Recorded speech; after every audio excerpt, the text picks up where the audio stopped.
Good Saturday afternoon, everybody. Welcome to the Chameleon Academy Saturday Chameleon Workshop. And if you're seeing this and the replay, just remember that this happens live every Saturday at 12 noon, where we all get together and we talk chameleons. And every now and then there's a session like this where we have a formal topic.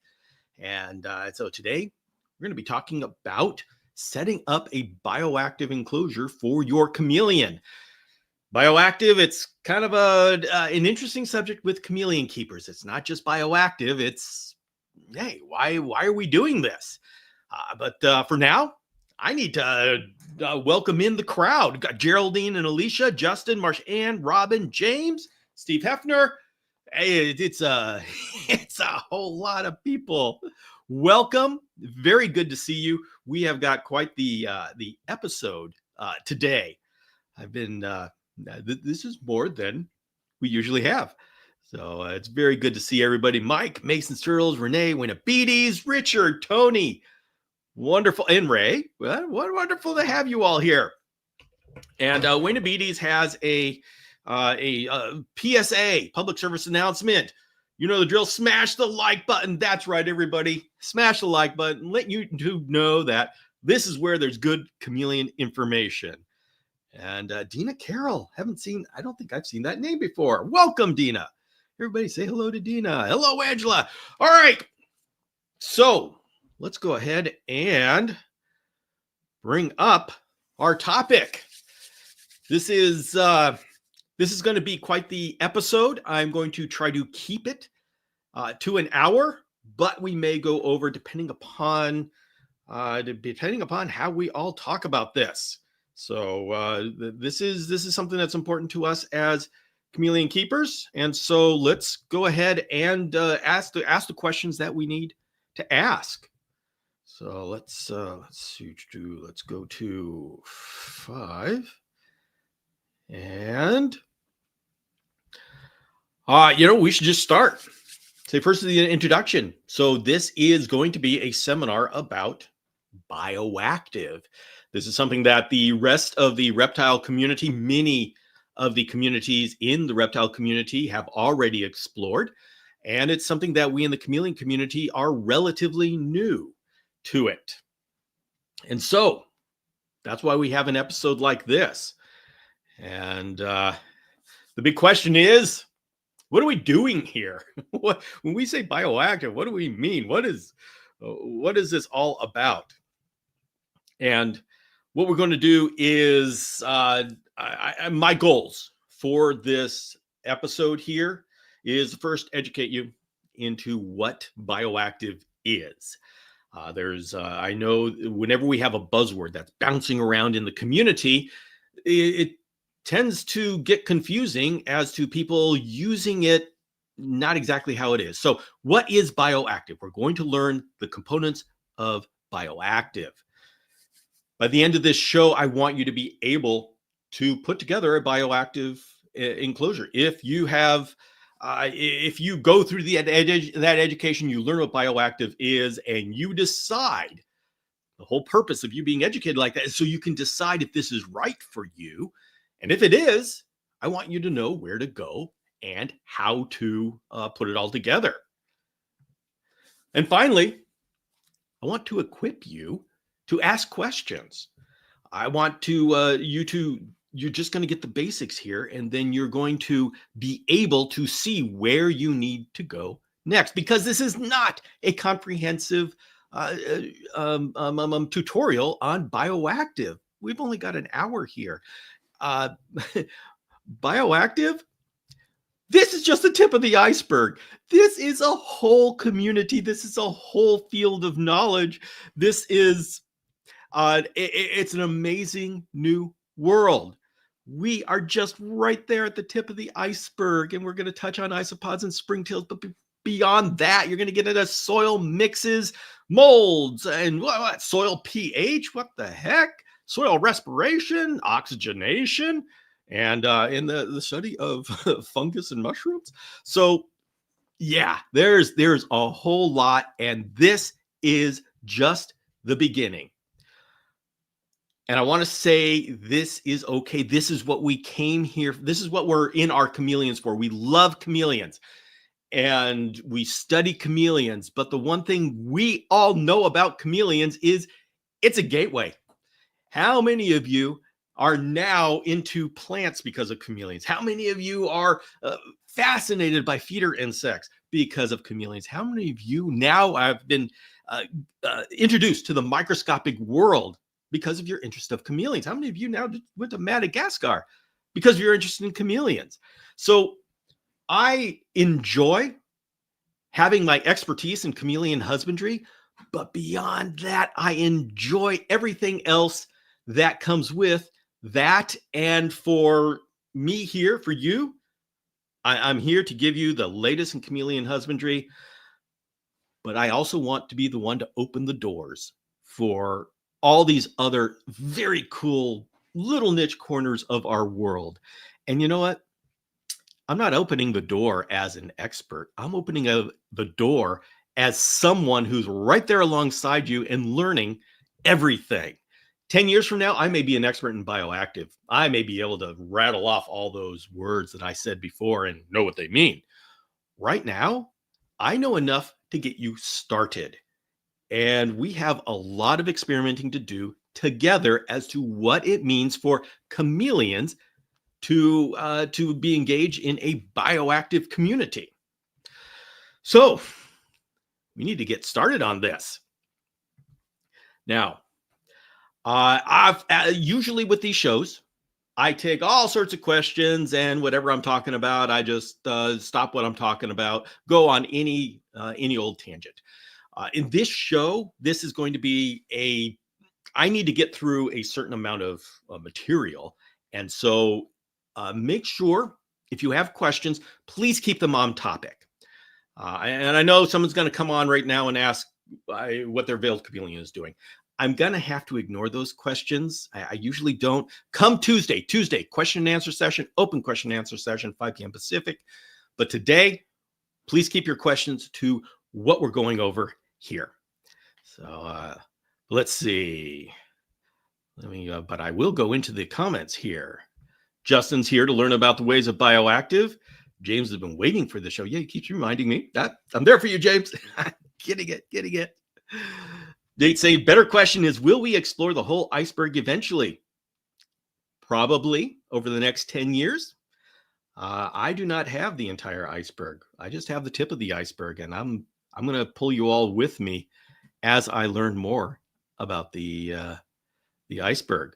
We're going to measure pH levels. Oh, hey, once we get into soil health and all that kind of stuff, it's amazing the kind of things we're going to get into.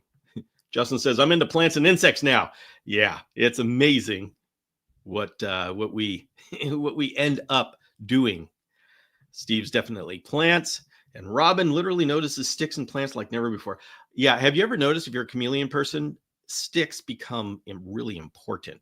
I mean, I've literally, my wife Yvette has literally jumped out of the car while we are at a stoplight to grab a good looking stick. So that's when you know you get married well. All right, let's go on. Mike says, one hobby that holds many hobbies within it. Just one thing I love about keeping chameleons. Yep, that's right. So, all right. Well, it is time. So, we in the chameleon community, we are awakening to a living world in BioActive. And you may ask, and it's a good question to ask, why are we so late to the party when, I mean, honestly, when you take a look at the chameleon community, we are far advanced from most of the communities in the things that we talk about, things that we're exploring. And a lot of that is because chameleons are complicated, so we're forced to do that. But BioActive, we've been a little bit late to the party, and the reason why is because a lot of it's on the ground, and our chameleons don't go to the ground normally if they're happy, and so we haven't had to pay attention to the ground to keep our chameleons happy and healthy. And in fact, it actually is a serious benefit to have a plain floor because it helps us monitor the health of the chameleon. So we haven't had that push, that need to get into BioActive for the health of our chameleons. So your next question is, well, what happened? Well, people have been playing with BioActive for years and decades. No, it's not new. But it started to become mainstream when we started to turn our attention more to the hydration of our chameleons. And you say hydration and ground. Why is that connected? But no, I keep track of the trends and the educational trends and where we're going in the chameleon community. And I can trace our interest in BioActive back to our sudden interest in humidity, hydration, which really what that did is it opened our mind to the entire environment. We were saying, wait a minute, it's not just the chameleon, it's the environment around the chameleon that is nourishing our chameleon. And that is a change in mindset, which naturally extended to the entire environment of the cage, because once you start putting in a soil, you start connecting the various areas of the cage. And we're going to go into that. So, let's see. Okay. Tony C says BioActive will be my next chameleon project. Whoops. Nate says, do you think we will see more benefit or more enrichment for the chameleons who live closer to the ground? I'm excited to see how humidity is maintained with soil playing a factor in humidity. I think we are going to see more benefit for things like the Brachysia or the baby chameleons, or any chameleon that is naturally lower. We will see a noticeable increased benefit and an increase in our ability to keep them alive. For something like a panther chameleon or a veiled chameleon that's up there in the branches, I don't think it's going to be as dramatic. It's not like all of a sudden, oh man, we can now breed Columa linotum. That's very cool. This is the kind of thing that we've been discovering when we started going into this naturalistic and BioActive.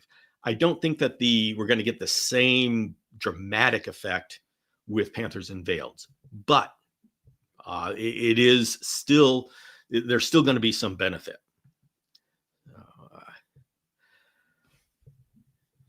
All right. Give me a second here. Okay. So the question comes. Oh, wait. He's got a good question. I'm thinking in terms of how my cristatus even seems to prefer lower than all my other chameleons. Yes, Nate. Triceratops cristatus, they are a deeper forest chameleon. They will definitely benefit from a soil floor because they need that extra humidity. They will notice that extra humidity. They don't want to go up to the top of the cage like a panther or a veiled. They want to stay in the mid layers, and so having a humidity sink at the bottom of the cage is going to make all the difference in the world for a Triceratops cristatus. So that's an excellent example of how the species of chameleon will dictate how much this BioActive benefits the chameleon. Hey, Annabelle, very good to see you. Okay, so question, should I go BioActive? And to actually make that decision, as we as chameleon people, should we do this? We need to start figuring out what our terms mean. Now, I want to say I have broken my presentation up into 3 different terms: baseline, naturalistic, and BioActive. These are not official terms. These are not approved by any agency. I haven't even run them by the Illuminati. This is just for our conversation here. Do not go on social media and start telling people they're doing it wrong and they're calling things wrong. This is just for us in the Chameleon Academy community so we can communicate. And I specifically chose these based on their level of complexity. And so when you go to the next level, you've added a level of complexity. Case in point, naturalistic. We've got live plants in all of them. You could call that naturalistic. BioActive. Well, plants are live, so everything can be bioactive. So don't get caught up in the terms. Just know that this is going to be our language that we are setting up. Okay. So there are three levels that I would like to introduce, and each of these has their advantages, and you can make your decisions as to whether you want to go to the next level. So baseline level, this is where we start. This is where most people should start, and this is where the cage has a clear bottom floor. Now, I'm totally skipping this whole thing about plastic plants. Start with live plants. That's where I would like Chameleon Academy educated people to start. Live plants like this with a clear floor. Benefit of a clear floor, whether it's plastic or screen, is that you get to see the poop. You see the consistency of the poop, the frequency of the poop, and that tells you a lot about the chameleon health. There's a real benefit in doing that. So graduate from baseline when you no longer need to monitor the poop and the husbandry. Your husbandry, your chameleon is stable, is doing great. All right, now we think about going to the next level, which I've called naturalistic. And the biggest difference that I am, for the purposes of this conversation, even I've used the word naturalistic in many ways. For the purpose of this lecture, naturalistic means you have a soil floor. Doesn't mean you've put in life yet, but you have a soil floor. And the reason why this is significant is because if you have a soil floor, you've now created a humidity gradient, because it will naturally collect water and moisture. And so your chameleon now has a distinct humidity sink down there. Now, of course, it matters how you do it with the ventilation and all that kind of stuff. So, these aren't absolute terms. You have to put it together so it works. But I would say naturalistic is where we put a soil floor and we plant plants in there. So I do a lot with naturalistic. Nate's thinking in terms of how my cristatus even seems to prefer lower than all my. Well, yes, yeah, they like to be lower. That's how they are in their natural state. So that doesn't surprise me at all. Do you still consider clear bottom if branches start on the floor? I consider clear bottom if there isn't a soil layer. The significance is not because there's dirt on the ground. The significance is, do you have something at the bottom that is tying the top of the cage with the bottom of the cage? When you have a clear floor, the humidity isn't that different between the top and the bottom of the cage. Yeah, when you're running the misters and you're running the fogger during that time, there is a difference. But as soon as everything goes off, the humidity kind of stabilizes because, there's nothing down there. If you introduce a soil floor, you are introducing an entirely new environmental parameter down there. And that's what I'd like to say is a step up in complexity, because yes, you get the benefit of that humidity sink, but you also take on the complications of making sure that soil bottom down there is healthy. We do a lot of hydration with chameleons. It'd be very easy for that soil floor to get saturated and anaerobic and smell and muddy and all that kind of stuff. So, that is the main distinction, is that you have a soil floor acting as a humidity element of your environment. Do you still need to clean poop in BioActive? We are definitely going to get to that, Justin. Yeah. So let's see. Nate says, I flip pots upside down to prop up plants while they grow. Yeah, that's fine. That works. And Richard gives us good advice. Avoid the soup. Absolutely. So my next level is BioActive. And this is where you deliberately introduce life into the soil that you intend for it to maintain itself, to breed, to thrive, to live. This is something that you're going to maintain. If not directly, you're going to monitor it to make sure it's doing okay. You're going to put in the leaves and stuff. Usually, we're talking about isopods and springtails, but it can be anything. You can have earthworms and millipedes and all that kind of stuff. Any invertebrate, dubia roaches, superworms. It's amazing what escapes and establishes itself in a bioactive environment. It turns a naturalistic cage into a bioactive environment. But usually we do isopods and springtails. These are detritivores, which means that they eat detritus, which is like the leaves and the bark and the wood and the stuff that is decomposing on the bottom of the cage and in the soil. And so the thing about bioactive is exactly what Justin said. Where's Justin's? There we go. Do you still need to clean up poop in a bioactive? Perfect question. Thank you, Justin, for tossing that to me right now, because this is perfect. So one of the selling features of the bioactive environment is that you get your springtails and your isopods, and they eat up the poop, and they will. Here's the thing. An adult male panther chameleon can produce a whole lot of poop that's going to be more than your standard colony can handle. Remember, if you get a colony up to a certain level of population, it's got to be maintained, not just when your chameleon poops, but throughout the week. And if they don't get enough food, then the population dies down. And so all of a sudden giving them this big poop, it's like, okay, there's not enough of them. So yes, springtails and isopods do consume the poop, but you need to have enough of a population constantly sustained for them to be able to do that. That is part of the balance that you are going to be working with. And so you can see how, wait a minute, balance, I've got to balance the system.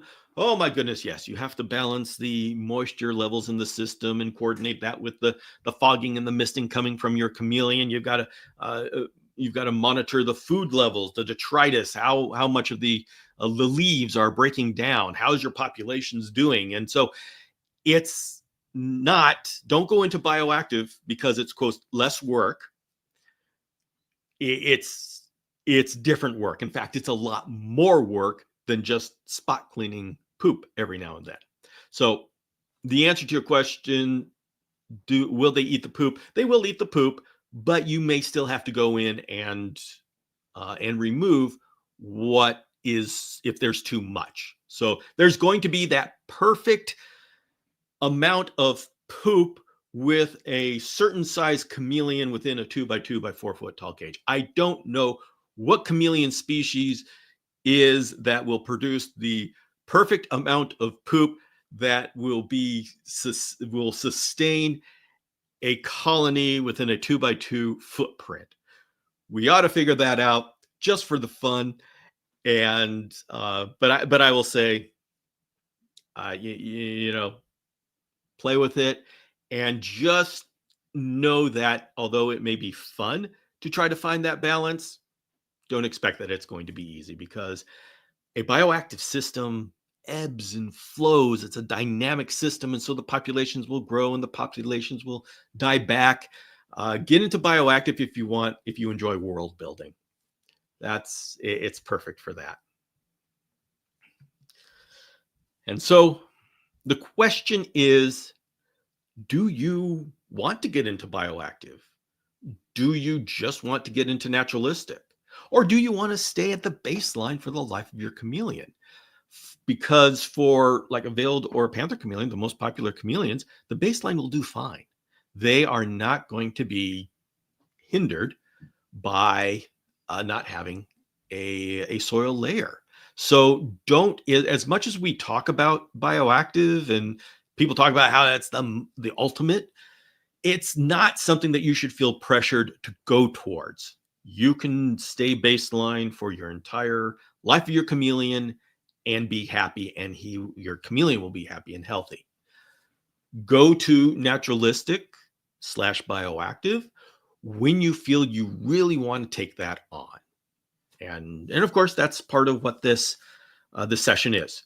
The people who will want to take this on are the people who are absolutely enthralled with creating an environment for their little mini tree dragon. People that start getting involved in species that are more sensitive to humidity, like my Shamrock Chameleons. I like giving them a BioActive because even though not all of them have BioActive that I'm working with, it lets them have more of a humidity gradient, and I like that. And they like the humidity. Cristatus, the mini Calumas, Linotum, the babies, raising your babies in BioActive. That is like the next level of husbandry for baby raising. I think we're going to find a huge number of benefits going BioActive for raising babies. Now, you've got that. Okay, I've got 30 babies. Do I got to raise them all BioActive? Okay, we're going to have to figure things out. So let's see. Let's get some questions here.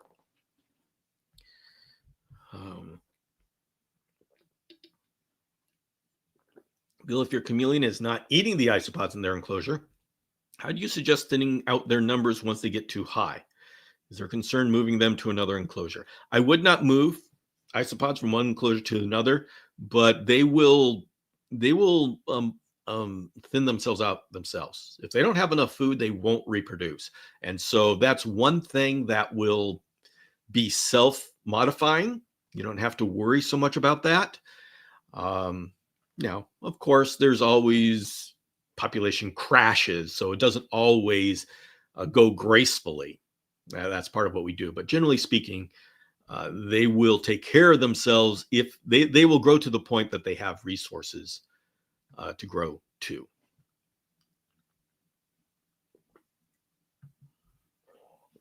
What about adding isopods to your potted plants in the enclosure? Would this be a waste or a benefit? Depending upon how big of a pot you have, there may not be a whole lot of room in there, but it's not going to hurt. Just having a couple of isopods in your potted plant, put some leaf litter on top of there, fine. That would, I mean, if here's the thing, if you just enjoy isopods, there's no problem doing that, but they may get picked off.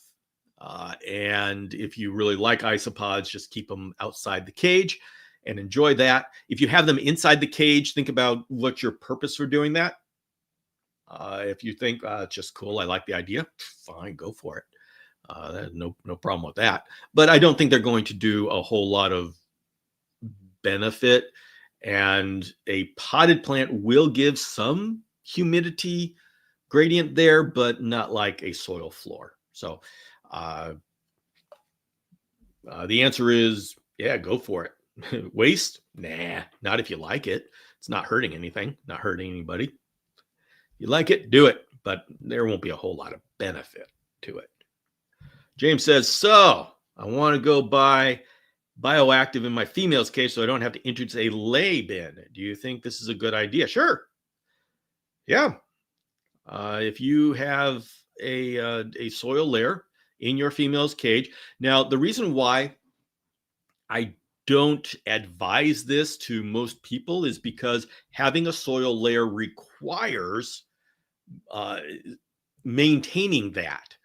And you have to make sure that the amount of spraying and watering that you do doesn't saturate your soil. Now, James Cross, I happen to know that you have the technology.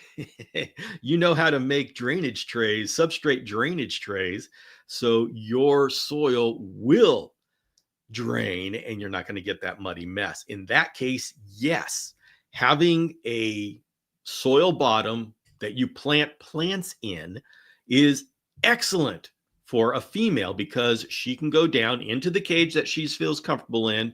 She can find a root ball, she can find rocks and such, and you don't have to worry about her looking at a little plastic bin and saying, I'm not going to lay in there. Now, I have heard some people say that they can't get their females to lay in their cage.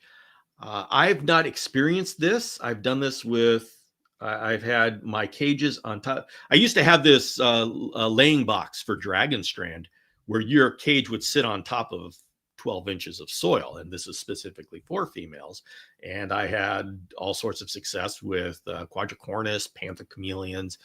I didn't have a problem, but some people have said that they have problems with the chameleons laying in the cage.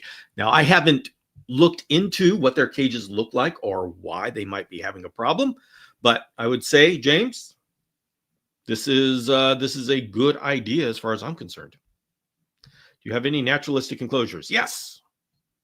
Yes, I do. I have a lot of naturalistic enclosures that I just haven't gotten around to put in, according to this definition, that I haven't gotten around putting in my isopods. Or I had a bioactive enclosure, which became naturalistic after my panther chameleon figured out how to eat isopods. There's that.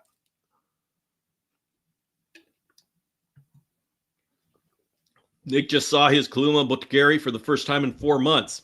Why does Bill put up this comment? Well, Kaluma Butgeri is one of those that would benefit immensely from having a bioactive environment. This is, as we start getting more involved with the smaller species, the bioactive becomes more and more of a powerful tool. Hey, Reptibius. So Nick says we have had up to 75 plus bioactive baby enclosures going at one time. I really think that that's the future. People are going to figure it out. It looks like Nick is already into the future there.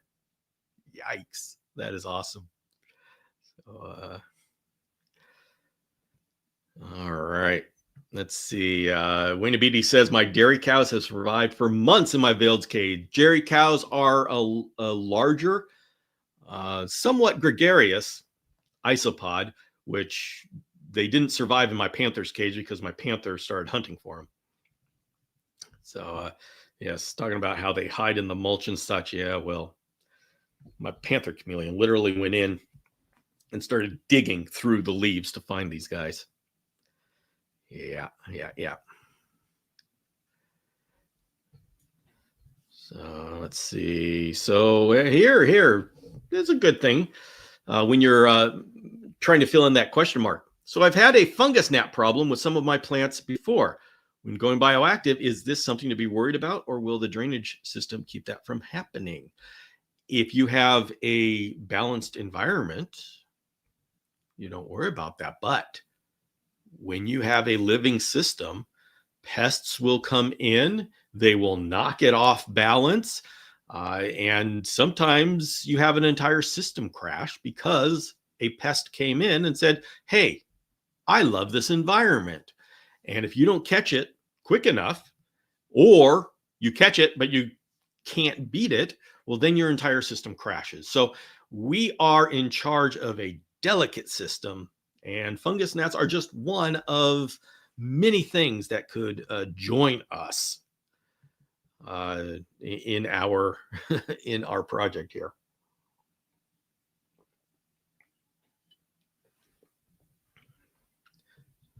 Okay. All right. With all of that, that is the basics. Let's talk about how we actually put one together. So we have our, I've broken this up into 3 parts: the enclosure, the soil layer, and your environment that you are working with. First, the enclosure. Bigger is better. You keep hearing that with chameleons. Well, with bioactive, that's the same. The smaller the system, the harder it is to get the critical momentum for the populations to establish each other. The bigger it is, the more you have to play with, and the more the system can handle little fluctuations and recover from it. So once again, bigger is better. We chameleon people are used to that. The 2x2x4, that's what I'm going to be showing with. That's how I'm going to be working with, because that's the size that we usually work with in chameleons. But yeah, I love my large atrium, my 4x2x4. That is a wonderful system to work with. So if you have the option, go bigger. So hybrid is common. So the bioactives that we put together are generally with organisms that enjoy the humidity, the isopods, the springtails, but there are desert biomes. We are just not working with that in the chameleon world. So when you hear bioactive, you generally think about tropical and high humidity. That is valid. That is one part of bioactive. It's not the entire bioactivity. So if you see someone with a desert environment, that's still bioactive. That's just, they just have different parameters that they're working with. And if they're working with horned lizard, yeah, they don't want our kind of bioactive. So with our bioactive, we like the high humidity, the misters, because that's what our chameleon likes. And so we need to bring organisms that enjoy that, which means hybrid cages are usually the one to go with. Doesn't mean you can't use a screen cage. It all depends on your outside environment and what you have inside. Now, you'll notice behind me, let's go ahead and bring that. I'm going to give me a second. So behind me, I'm using this Dragon Strand tall hybrid, which has a screen service door here. This is for the chimney effect. This is where the cool air comes in and goes out the top. I wanted more retention of humidity, and so I put some of this plastic window insulation on here. There's only 1 inch of screen here. I wanted more insulation, less ventilation. Remember, chameleons need air exchange. They don't need 100% ventilation. So let me see.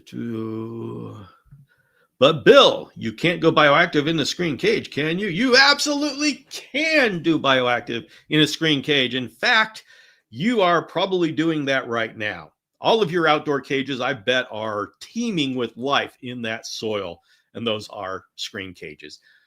Once again, it is what kind of organisms in what kind of environment.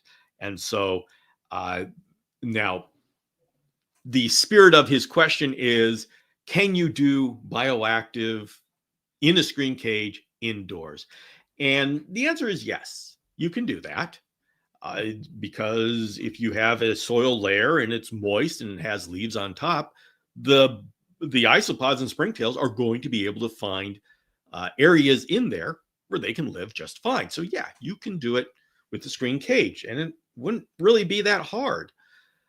But we have, in the chameleon community, we've really swung towards, hey, we fog and we can hydrate our chameleons without them gulping water. And so right now our focus is on hybrid cages. And so, but the answer to your question is yes, you can do bioactive in a screen cage, no problem. Yeah. All right. Where it says, do you have any fan on top to additionally help with ventilation? Is there any worry about mold fungal growth? No, I am not worried about mold and fungal growth. That said, if it happens, I'm going to deal with it. So this is part of what we do. We say, all right, I want less ventilation, but if it works, and if it works, 2 thumbs up, I'm a genius. If it doesn't work, well, then I've got to adjust the system. This has actually been running for many weeks, and I have not had a problem. Doesn't mean there won't be a problem in the future. It just means that right now I have found a very good balance. So if anybody saw me, like I blocked this off for just an inch, and you said, oh my goodness, Bill, is that dangerous? Absolutely not. There is so much ventilation in there right now with this system set up. I'm not going to have a problem. And you say, well, how do you know that? Just turn on the fogger. My fogger dissipates. I fog, and it doesn't take long before it dissipates. That means that there's airflow. there's air going in. It's not just all kept inside. So you gauge it. It'll be different for everybody. But if I do have a problem, I can very easily put a fan up there, and I will. This is going to be part of the growth of the system. Once again, we are world building here, and so we adjust as the systems need to be adjusted. My choice for the enclosure is the Dragon Strand Tall Hybrid enclosure, and this is specifically chosen. Obviously, I designed this cage to be what we need, what I need. Very selfish about that. And it's got those the dragon ledges. That's what I invented to allow us to mount plants and branches to the side of the enclosure. It comes with the hydration mounts that I can mount the Mist King mist heads and a Fogger input, which I'm using right now. It also comes with a drainage tray and some floors, which I keep just in case I need them for this particular situation. And that cage does everything that I need. It's wonderful if I do say so myself. Next, we need the soil layer. And this is the foundation. This is the soil in the cage. There's many ways that we can put soil in the cage. I mean, literally, you can get a Reptibreeze and you can dump soil in the cage, and it will hold. It will literally hold through the screen. I have some outdoor Reptibreezes right now where I just poured soil in the bottom of the cage, and it's been doing great for 3 years. So it's not hard. For depth, we're looking for 4 to 5 inches. That's a good start. I recommend, if you have soil, anything with soil, that you have it on wheels. Casters are better than wheels. Wheels go in one direction. Casters are the things that spin and go in different directions. You need a good bioactive mix for your soil. We don't want fertilizers. We don't want chemicals. We need the bugs to survive and thrive. And so we're looking for an organic mix, and we're looking for a mix that has a lot of things that will break down. And this is why bioactive mixes say, wow, those are expensive. Yeah, well, they're specifically made with ingredients that will break down to nourish the bugs and such.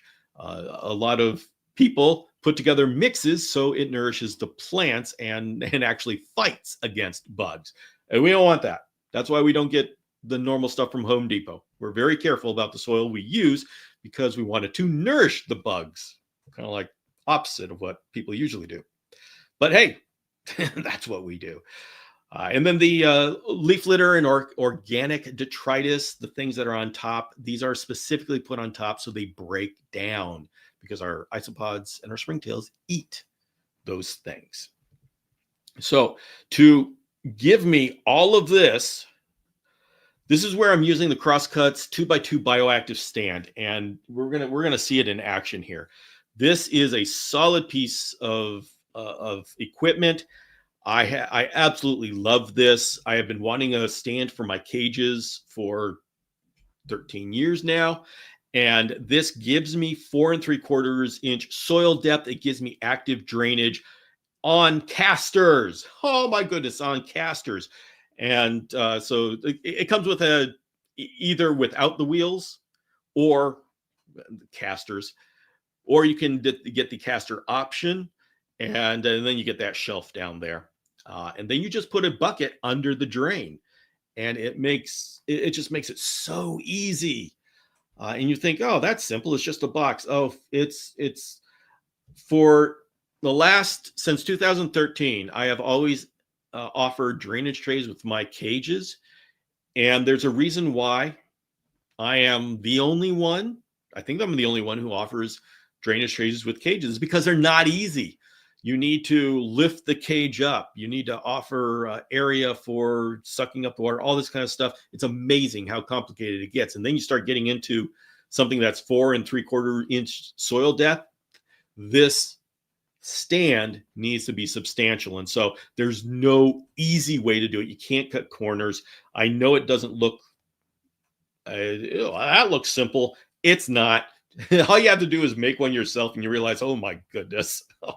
So I am absolutely thrilled with what James has come up with. It's very cool. And thank you, James, for doing what you do. Whew. All right. Okay, and next we're talking about the soil. I am using the Terra Firma from the BioDude. And I like this. The marketing says you can use it without a drainage layer and it's meant for burrowing. So I decided that's the one I was going to try. I admit I haven't tried the other soils, but this one has worked so well that I have no desire to check other soils. For burrowing, females laying eggs, I love that. Use without a drainage tray, without a drainage layer, love that. So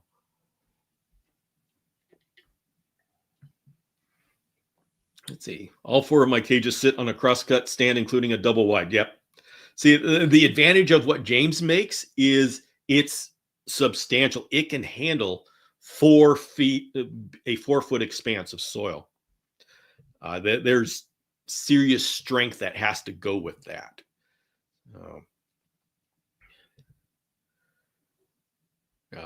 So the Terra Firma, this is, and I know people look at how expensive BioActive a soil is. Yeah, it's specially formulated. Everything is specially formulated. I mean, even the BioActive stand, I actually got an email from somebody saying, oh, it's unfair that this is so expensive. It's like, gosh, dude, we've got it. It's designed and put together by a master craftsman. And in the email, he said, yeah, I tried to put something together and it just fell apart. Yeah, that's what happens. It actually takes skill to make a box that doesn't fall apart. It takes skill and it takes serious materials. So it comes down to, if you want quality, go for the quality. Stop trying to buy stuff off of Temu. This is, chameleon keeping is a luxury and we need to do it. I mean, invest in the materials. That's all I can say. Get off my high horse here. And then finally, leaf litter. You want to get the right kind of leaves. You do want to investigate leaves and make sure that they're not toxic. You want to make sure that they don't have any pesticides and stuff on those. Those will hurt anything you want to put in the bottom of the cage. We want fast decaying leaves, slow decaying leaves. And so essentially they just kind of decay over time.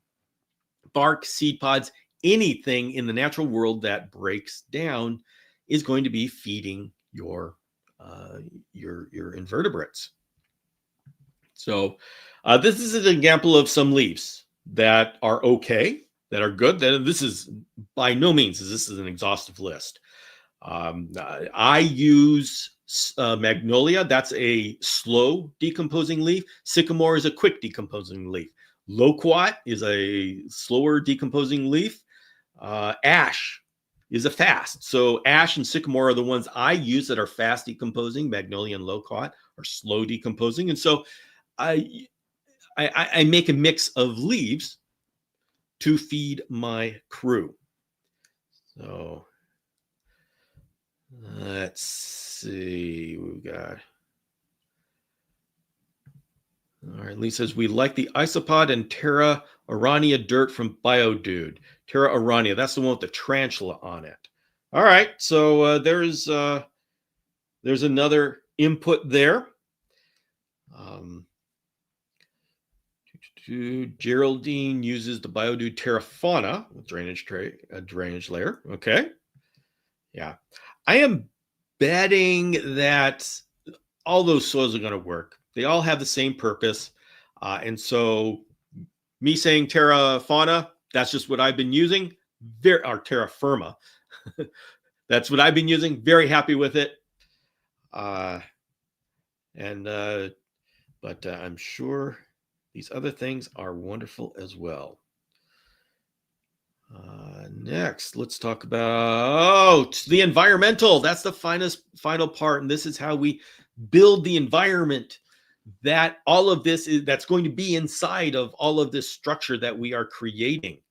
And most obviously water and light. And for my system, I'm using misting, fogging, white light, UVB. I am not using a heat lamp. And so many of you will, if you have panther chameleons or veiled chameleons. I have got a Shamrock Chameleon in there, and he is not going to want the heat lamp. I try one every now and then just to make sure, but he hardly goes up to the UVB lamp. So it depends on what kind of chameleon you have in there. Justin says, what kind of lighting do you recommend? My good sir, in a couple of slides, we will be talking about that. Once again, Justin is just like serving up my topics there, almost as if it was planned. But first, we're going to be talking about water. And so it doesn't have to be terribly complicated, just like the normal stuff that we do. And that is, let me get you. I am using the typical Miss King mister, although I'm using 2 nozzles instead of just 1. And I'm using the fogger from Exo-Terra. They call it a humidifier, but it's actually a fogger. And you see it's working right now. I was supposed to, you know what? We should have a releasing of the fog because James is here, everybody. But let's see. Why is that? There we go. If you can see. Oh, I should have this the camera higher. Anyway, it was there.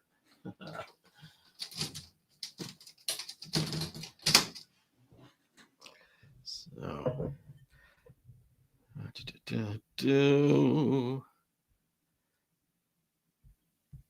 get that back in. I really like the Exo-Terra Fogger there because it comes from Exo-Terra and not some no-name company off of Amazon. And it's got a large reservoir. It's a quality build. So, I mean, I've been using it for a little while now, and it's held tight. This is a new product. One thing that we don't like about the stuff off of Amazon is it works great until it doesn't, and then it dumps water all over the place. So, okay, it's I guess it's the right price if you want to have a little bit of excitement in your life. So I'm excited for the Exo-Terra Fogger. And the one thing that I would say we've got to work with is the tubing. I don't like that it's clear. That's how you get algae and stuff.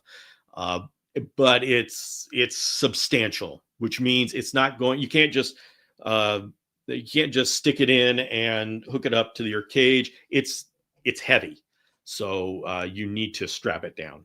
But that's okay. We can do that. And as far as it being clear, okay, well, we're in charge of all of our maintenance anyways, so just put that on the list. Okay. But with water, it becomes a critical element that you need to manage this entire system. Water comes in, and how does it go out? Where does it go? Even when you're fogging is water. It will eventually settle and become part of your soil. So you got to figure out where that water is going. Traditionally, we've had these dart frog drainage layers. I don't like that. I want to be able to mist as much as my chameleon needs, and so I want active drainage, and that's what I've got here. And you can see the picture here. This is my bucket. You see it in the picture. And the BioActive stand, the Crosscut BioActive stand, has that drain, and it is so easy. It just goes down, and that makes sure that my soil doesn't get saturated. You saturate your soil, it goes anaerobic, it stinks, your cleanup crew dies, and it's a miserable experience. So do not recommend. White light. These LED bars are the ones that I am using. I use the Arcadia Jungle Dawn, and I use the LED bars from Thrive Ecosystems. And both of the Thrive Ecosystems, it has this little $10 module that allows you to do the raising up and down. Arcadia has the Luminize that allows you to do that.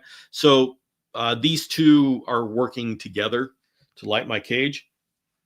I do need a lot of light because I am planting at the bottom of the cage, and so I need that light to travel 4 feet. It's not like our regular chameleon cages where you just need it to really light up the top half or the top quarter. No, this one I need it all the way down, and so I am serious about. I have 3 light bars on top of this cage, and I love it. The UVB light, I'm using the new Exo-Terra UVBs.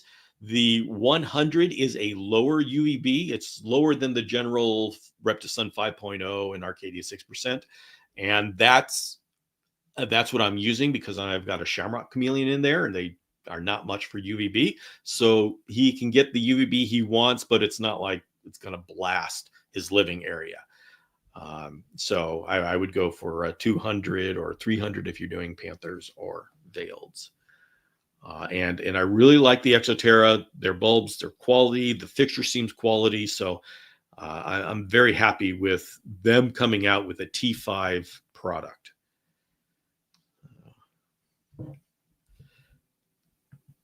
I like this. Wayne Abidi says, your cage should smell like the edge of a forest right before or after it rains. Exactly. Wayne Abidi, you said it perfectly.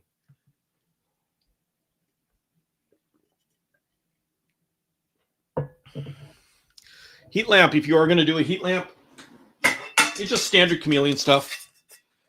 I recommend the deep dome, and that way that the light is recessed, so less chance that it burns your chameleon.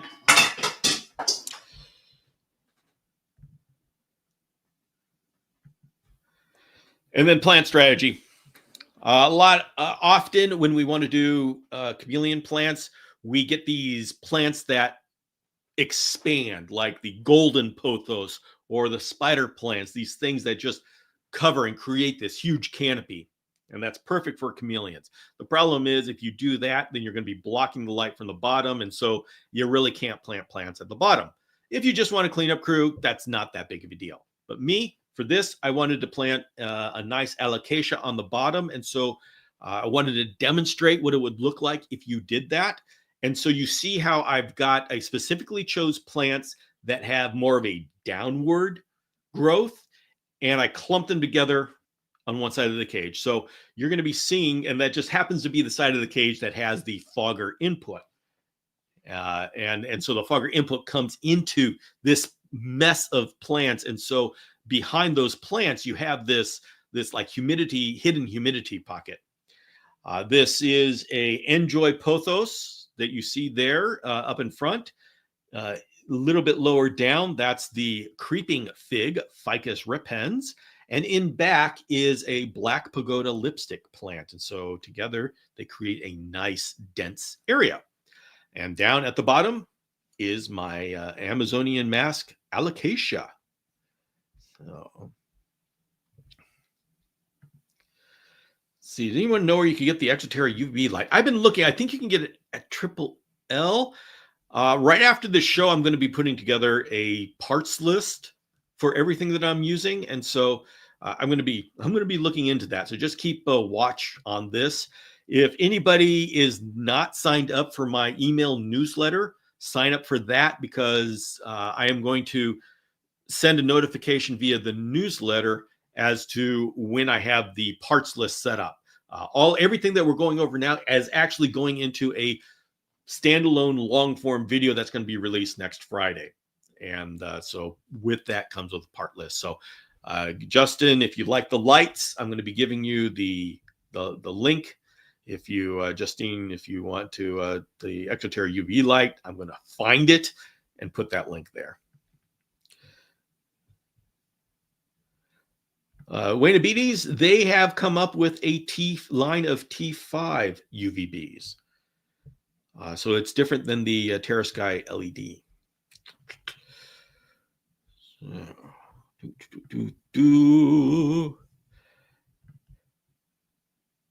And then finally, the invertebrates.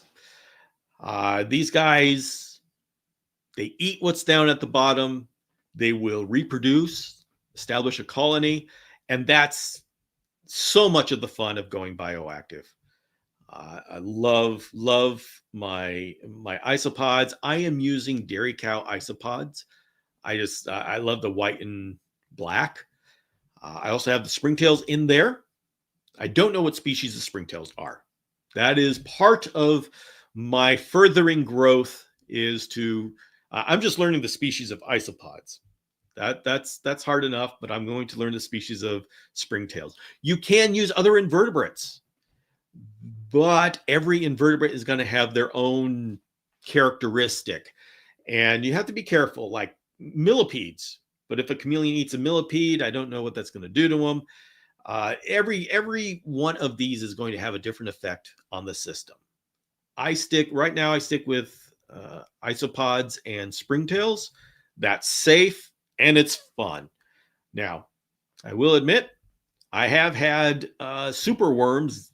They escaped my feeder dish, and they actually established themselves in the bioactive soil. Dubia will do this. Crickets may do this. And so your escaped feeders may populate your bioactive. And as far as how they interact with your chameleons, depends. If the chameleons see them, they'll probably zap them. Earwigs? Earwigs would do fine. And if you don't clean off your plant very well, you may have earwigs go there without you knowing about it. And they will enjoy it. So, and this blurry picture is what I took just yesterday. My isopods are reproducing. That's a little baby dairy cow. I am so happy. So this is part of what makes this a whole lot of fun. So as far as the build out, this is my order that I do things. I build out all the parts, like my Crosscutts BioActive stand, my cage. I fill up the Crosscutts with soil. Then I attach the cage with a screw, and I literally screw the cage down to the basin, to the tray. And then this is the trick I do. After I screw the cage down to the tray that has the soil in it, because it's a pain in the butt putting in the soil when there's a cage on top. So put the soil in first, then put the cage, screw the cage down, and then use that floor, that white plastic floor that comes with the cage, slide that in over the soil, build out the cage, and all of the zip ties and all that kind of stuff will fall onto the floor. Once you're done branching it and all that kind of stuff, you pull the floor out. Your soil is pristine. You put your plants in the top, put your plants in the bottom, put your leaf litter all in, throw down your invertebrates, and then the apex predator, Spearmint. All right, everybody, it is time. I have been looking forward to this, and now you get to do it with me. It is time for Spearmint to go into his new cage, his new bioactive enclosure. So you can do this with me.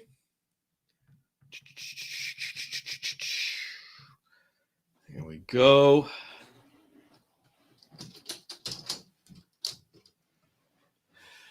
Now, hang tight. I'm going to go get Spearmint, and we're going to put them in together.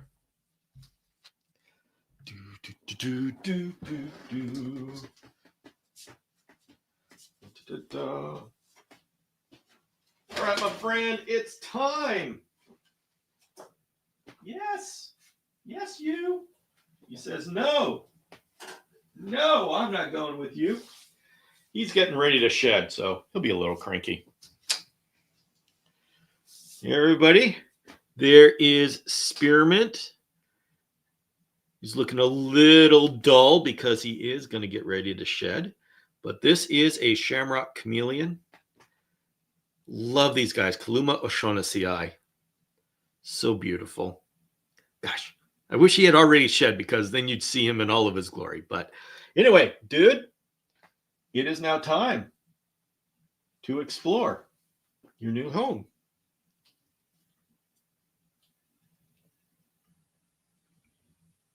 He says, no, I don't want to let go of my stick. I don't want to let go of my stick.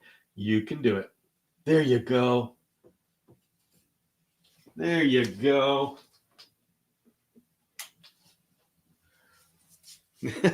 Go in the cage, man. Yeah, he doesn't know. He's not sure about this. Oh, boy. He says, it's moving day. Yeah, yeah.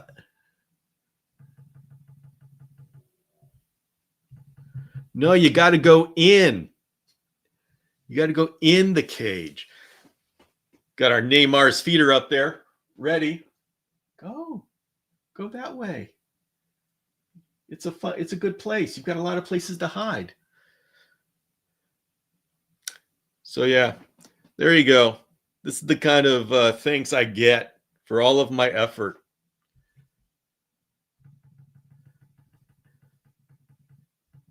You can see there's the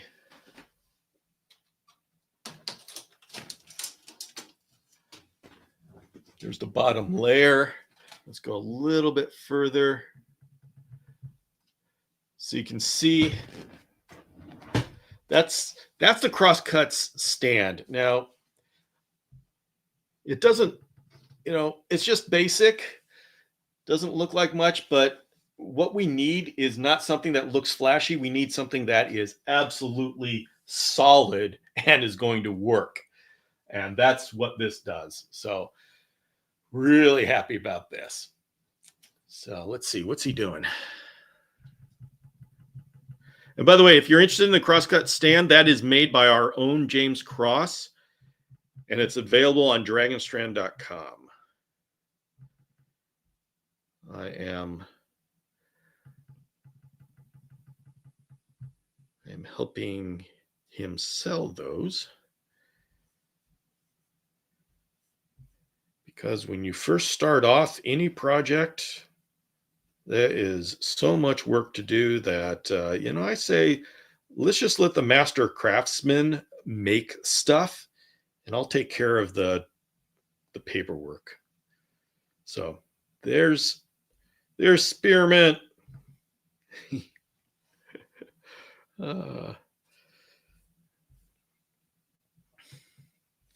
Bill, is that a Dragon Strand setup? I love that front opening door. Yes, this is a tall hybrid cage from Dragon Strand.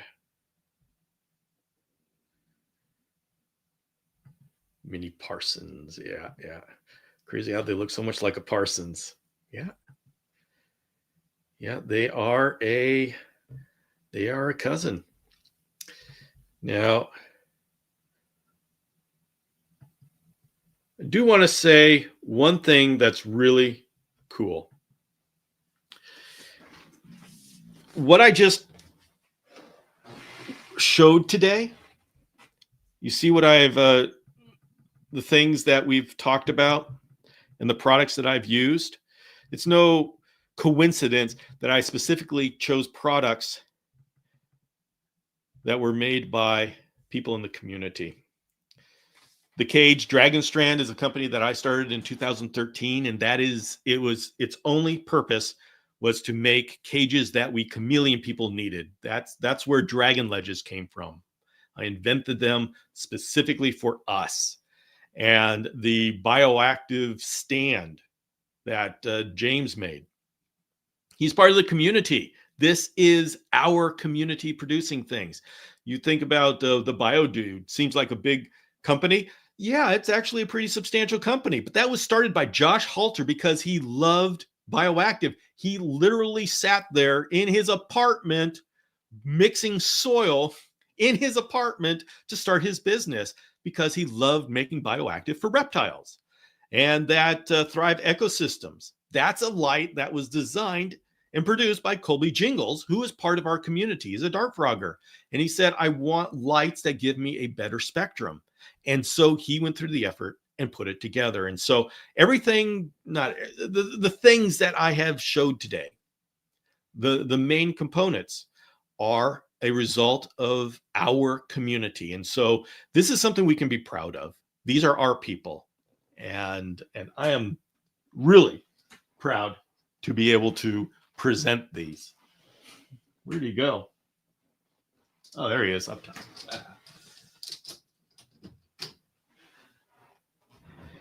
There we go. All right, everybody. Like so many other things, this is just the beginning. We have so much adventure ahead of us, so much to learn. As we have started to understand, let me get the camera on me. As we have started to embrace the entire environment, the entire enclosure as an environment with the soil layer, BioActive is just a natural element of where we're going as the chameleon community. So it's a natural evolution, and we have got so much to explore, so much to learn.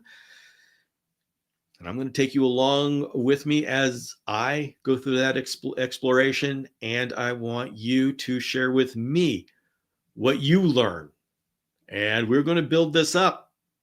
We're going to build this up. It'll be amazing where we're going to be in 20 years, where we can do as we share our experiences and help each other grow. So, all right, folks, I'm only 15 minutes over. Woohoo! Any questions? Let's go over everything that we've talked about. Any questions about this? I will tell you as you're putting down your questions in there, I am going to be putting together a parts list. I am going to be putting together a video that's going to cover a lot of what we've talked about here, but it's going to be a long form video that's going to be on YouTube and go on the regular YouTube channel next Friday. And so it'll be more of a tutorial. And so there is more to this. If you're wondering, hey, where do I get that soil? Where do I get the lights? I'm going to figure all of that out, put it together in a PDF download, and attach it to both this video and the video that's going to go onto the Chameleon Academy channel. So, all right, everybody. Looks like that's it. I will be here tomorrow for the Chameleon Chore Night at 5 p.m. Pacific, Sunday night. And that, nothing official there. We're just going to get together. We're going to shoot the breeze. We're going to be enjoy closing down the week as a community and getting ready to start a new week. And so thank you very much for joining me today. We have a lot of fun doing this. Let's just keep doing it. So I'll see you tomorrow. Tuesday, if you do have other general questions, Tuesday night, 5 p.m. Pacific, open question and answer session. All right, everybody. We'll see you later. So I'm just going to make sure I got to check for the questions that I asked for. Bill, when you find where they sell the lights, make sure they have the fixture too. Yes. Good point, Geraldine. Good point. The Exo-Terra, the lights, and the fixture are sold separately.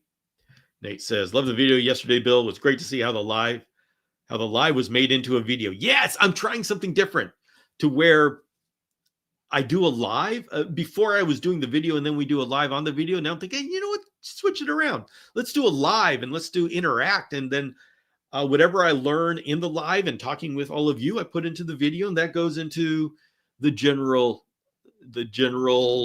community stream. And so when you're here on a live with me, you're helping me put together the best video possible for the next week. And so I really like that. Really like that. Glad you enjoyed that. Love you, Bill. Love all you guys and gals. Have a wonderful day, evening. Thank you, Wayne Beaties. Goodbye, Flick from Ireland. Goodbye, Justin, Steve, and James. Yeah, we have an awesome community.